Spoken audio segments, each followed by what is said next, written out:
Hi everyone, Happy New Year and welcome back to a new video. In today's video I'm sharing another what I eat in a day, and going into New Year always gives you time to think about any changes you'd like to make. It's also the time of year where you may pledge to try going vegan for a month. So in this video there's some recipe ideas for some delicious vegan meals if you're planning to go vegan or want to eat more vegan foods. Thank you to Lifesome for sponsoring today's video, and before we continue, download the app with the link below to follow along. For breakfast this day I made some Miso Caramel banana porridge. I first added a pinch of salt to 1.5 cups of boiling water in a pan, then I gradually added in half a cup of porridge oats, stirring in between, and once all of the oats were in I just placed on the lid and left that to gently simmer for 20 minutes. Meanwhile I took a banana and cut it up into chunky slices.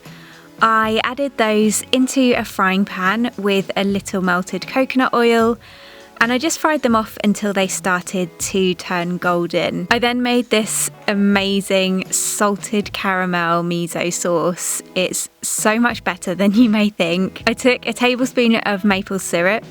Then I added in a teaspoon of white miso, but brown miso also works for this, and I just mixed those together until it was smooth. I then drizzled some of that over the fried bananas in the pan and reserved the rest. Then I turned the bananas over again so they could caramelise in the miso caramel. Once the porridge was done, I added half a cup of oat milk and then stirred that through until it was nice and creamy. I also like to add in some vanilla yoghurt to my porridge for a little sweetness, and it makes it even creamier. I served the porridge up and then I took the warm miso caramel bananas and I added those on top of the porridge.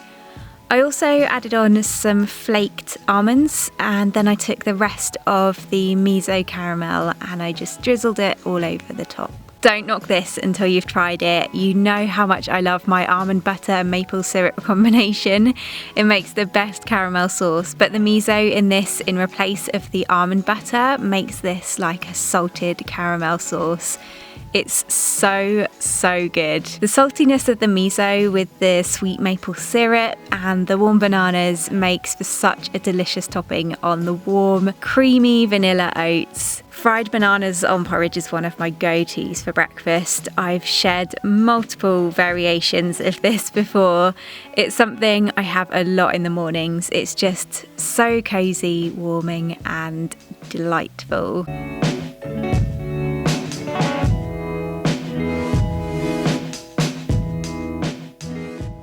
Then for lunch I made some spicy beans on toast with roasted tomatoes. I took some plum tomatoes on the vine.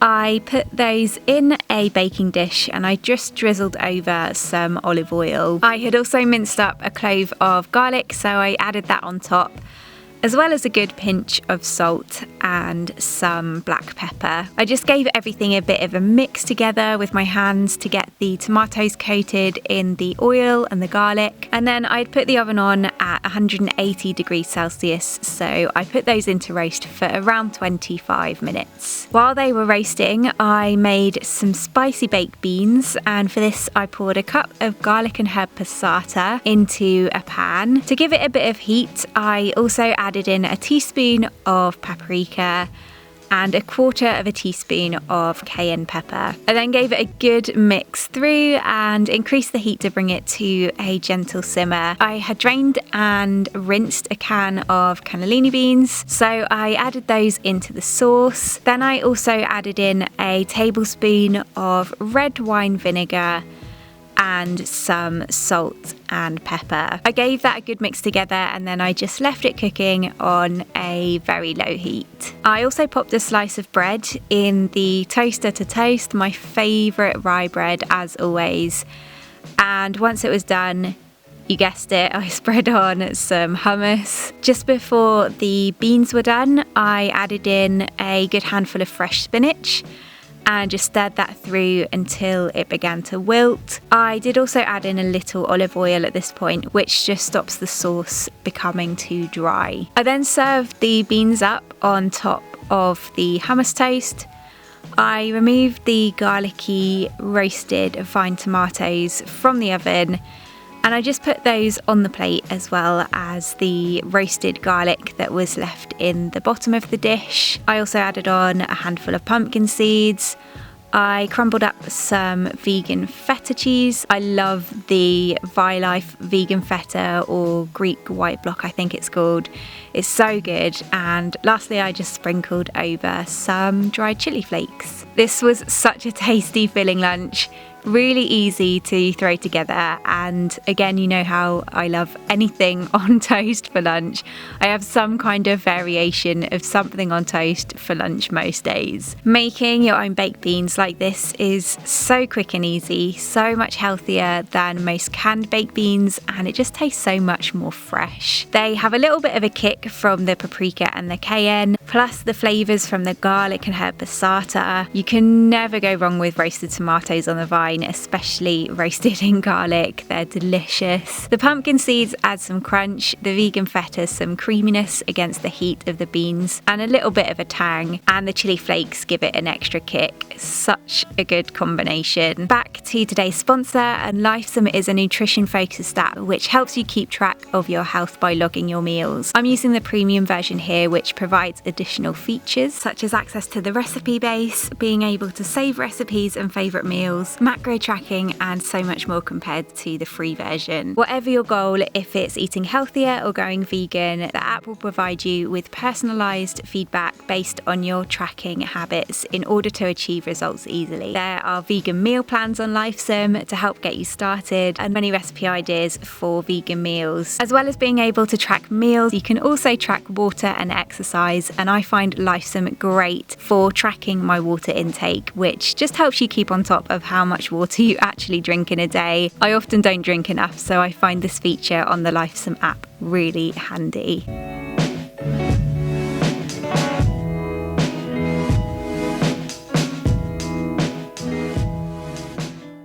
For a snack later in the afternoon, I grabbed one of these Trek flapjacks. This is one of their newest flavours, white chocolate and raspberry, which has a white chocolate layer with freeze-dried raspberries on top. Also with Lifesome, you can scan products such as snacks using their barcode, as you can see, then track them and add them to your diary. It automatically gives you all of the product information, such as nutritional info, and it's so quick and easy to do. This flapjack is by far my new favourite flavour. Again, they're one of my go-to snacks. I always have their flapjacks in my snack bin.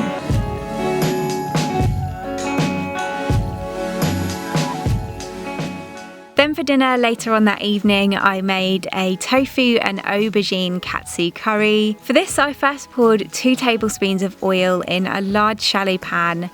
Then I added 1.5 cups of panko breadcrumbs, and I kept them moving on a medium heat until they turned slightly golden in colour. Then I removed them from the heat to cool. I cut a block of firm tofu, which I'd also pressed slightly, into 6 even chunky slices.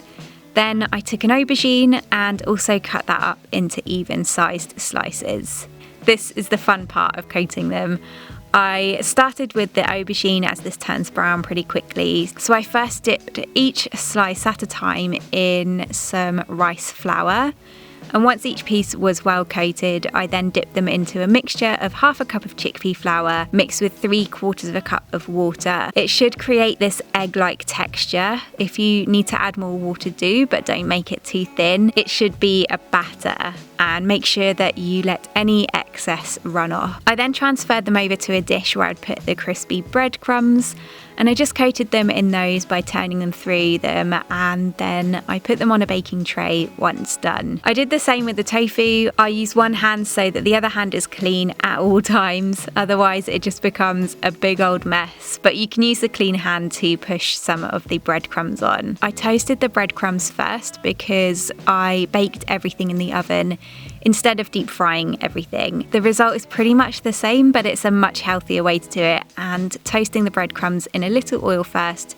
still makes them crispy and crunchy, and then they can finish off in the oven. Once they were all done and on the tray, I placed them in my preheated oven at 180 degrees Celsius to bake for 25 minutes. I meanwhile made a katsu curry sauce by warming a tablespoon of oil in a pan. I then finely diced up a small red onion and added that to the pan with the oil. I next peeled a small carrot and I chopped it up into smaller pieces.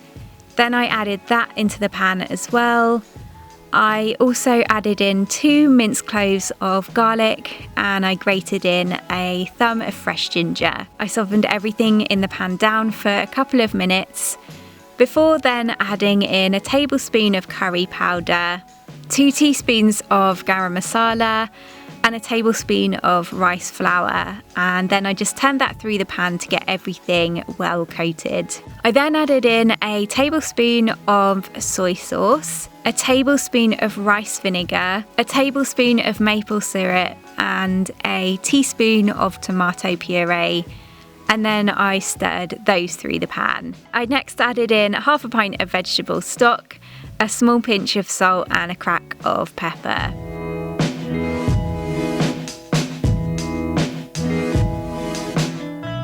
I kept that stirring until the sauce thickened, and then I reduced the heat and just left it to simmer. After around 15 minutes, I just turned over the breaded aubergine and tofu to toast on the other side, and I also cooked up some sushi rice. Once the aubergine and tofu were done, I removed them from the oven.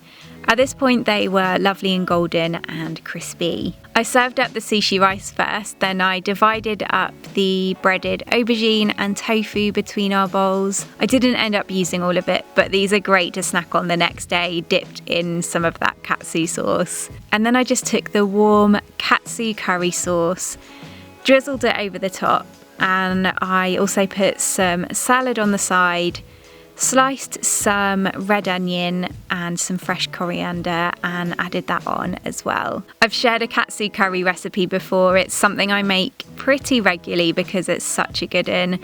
Last time I shared it with some shop bought breaded tofu, but it's so easy to make your own, as you can see. And honestly, it really is just as crispy when baked like this as it is when it's deep fried, but with a whole lot less oil. As well as the aubergine and the tofu, you could also make this with courgette slices or sweet potato slices. Those work great as well, and just the combination of the crispy aubergine and tofu, which is soft in the middle, with the sticky sushi rice and the amazing katsu curry sauce is also good.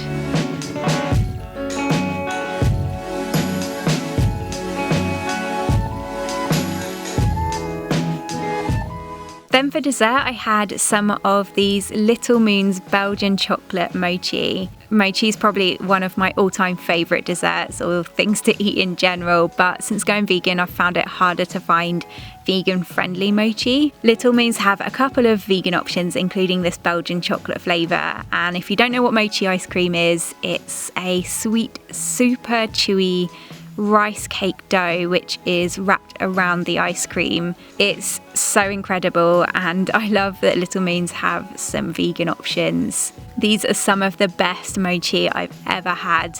The Belgian chocolate flavour is so rich, the ice cream in the middle is so creamy, and the rice dough is sticky and chewy. In the UK, you can find Little Moons in certain Tesco, Waitrose and Whole Food stores. I'm hoping they will make their whole range vegan eventually. That would be amazing.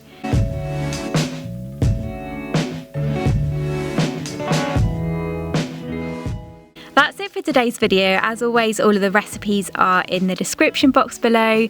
Don't forget to download the Lifesum app, which is free to download using the link in the description box. There is also 30% discount on the premium version. Thank you so much for watching, and I'll see you in my next video. Bye!